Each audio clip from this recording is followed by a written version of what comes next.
উপমহাদেশের কিংবদন্তি সঙ্গীত শিল্পী রুনা লায়লা বাংলাদেশ ছাড়িয়ে ভারত পাকিস্তানেও তার সমান জনপ্রিয়তা। এই তো ঈদের দিন প্রধান উপদেষ্টা ডক্টর মোহাম্মদ ইউনূসের সঙ্গে পাকিস্তানের প্রধানমন্ত্রী শাহবাজ শরীফের ফোনালাপে উঠে আসে রুনা লায়লার প্রসঙ্গ। তাকে পাকিস্তানে আমন্ত্রণ জানিয়েছে দেশটির প্রধানমন্ত্রী।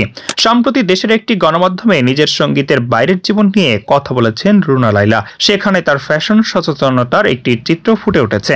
কিংবদন্তি এই সঙ্গীত শিল্পী জানান, কখনো দামি পোশাক আশাকের প্রতি আগ্রহ বোধ করতেন না তিনি।